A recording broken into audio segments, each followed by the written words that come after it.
JB কলেজৰ সন্মুখত যোৰহাট জিলাৰ জগন্নাথ বৰুৱা মহাবিদ্যালয়ৰ সন্মুখত কৃষক মুক্তি আৰু ছাত্ৰ মুক্তি সংগ্ৰাম সমিতিৰ সাংস্কৃতিক প্ৰতিবাদ যে বিভিন্ন দল সংগঠন আৰু বিশিষ্ট ব্যক্তিসকলে ইয়াত অংশগ্ৰহণ কৰিছে। অখিল গগৈ মুক্তি আৰু যি জাতিধ্বংসী নাগৰিকত্ব সংশোধনী আইন বাতিলৰ দাবীত এয়া যোৰহাট JB কলেজৰ সন্মুখত তেওঁলোকক জামিনত মুকলি কৰি দিছে। তেওঁলোকক জামিনত মুকলি কৰি দিয়াটোৱে প্ৰমাণ কৰে আৰক্ষীৰ আক্ৰোশমূলক যি স্থিতি, আৰক্ষীৰ আক্ৰোশমূলক স্থিতি, ন্যায়ৰ আক্ৰোশমূলক স্থিতিৰ কাৰণে আচলতে তেওঁলোকক অনৈতিকভাৱে গ্ৰেপ্তাৰ কৰি ৰখা হৈছিল। এতিয়া ন্যায়ৰ সময় নহয়। আমাক ন্যায় নালাগে, আমাক ন্যায় লাগে। অসমৰ মানুহে কাৰ বিৰুদ্ধে ব্যাপকভাৱে গণজাগৰণ কৰি দেখুৱাই দিলে যে অসমীয়া মানুহ মৰা নাই, অসমীয়া জাতি নমৰে। অসমীয়া জাতি যুগ যুগান্তৰৰ পৰা জীয়াই আছে আৰু যুগ যুগান্তৰলৈ যাব।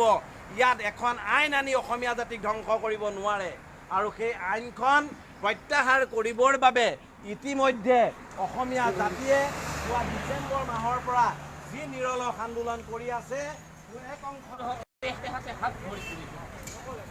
এনে বহু ডাক্তাৰ হে মুদে যাৰ বুকুৰ উমে মুখ দিছে ভাল পাৰ আনন্দ যৌবনৰ প্ৰাচুৰ্য জীৱনৰ এক নতুন অৰ্থ মোৰ দেশৰ বাবে মই জীয়াই আছো এই দেশৰ বাবে মই জীয়াই থাকিবলৈ মৰণ কম কৰিছো ৰনুৱা বনুৱা হালুৱা এই সকলোৰে মাজত ঐক্য হৈ বিৰোধৰ মাজত সংহতিৰ সম্ভাৱনা হৈ মই আছো জীবনে মৰণে হয়নে সপোনে দেশৰ আহ্বান মই শুনিছো শত্ৰু মিত্ৰ সকলোকে মই চিনিছো ইহঁতৰ অন্তৰ মই বিশ্বকেৰে চিনিছো শান্তি চৰাই জুৰি আজৰি ভৰাই দিছো ভঁৰালৰ এমুঠি ধান পৰাণৰ একোটি গান আৰুতো মোৰ একো নাই মোৰ দেশ মোৰ কল্লিত সপোনৰ উত্তাল তৰংগই মোক লৈ যায় গভীৰৰ পৰা গভীৰতলৈ কঠিন পৰ্বতমূললৈ মোৰ প্ৰাণৰ মোৰ গানৰ মোৰ দেশ মোৰ প্ৰতিটো কামে মোৰ প্ৰতিটো চিন্তাই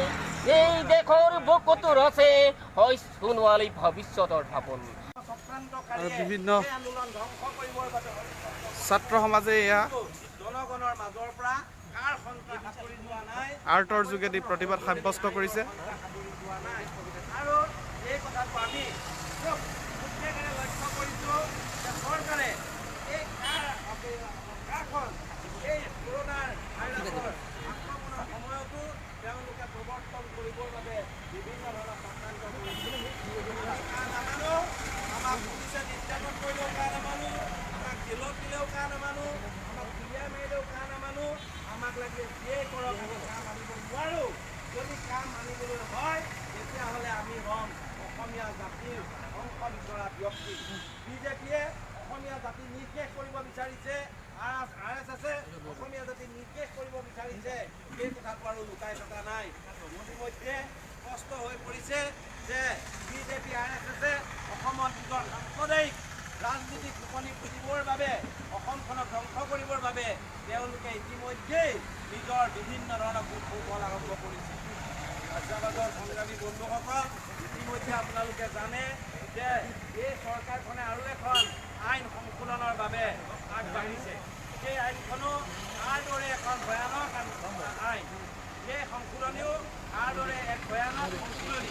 আপোনালোকে জানে এনভাইৰনমেণ্ট ইম্পেক্ট এছেছমেণ্ট আছে, সেইখনক সংশোধন কৰি সীমান্তৰ পৰা 100 কিলোমিটাৰ ভিতৰলৈকে ৰাইজক নুসুধাকৈ স্থাপন কৰিবৰ কাৰণে তেওঁলোকে ব্যৱস্থা কৰিছে।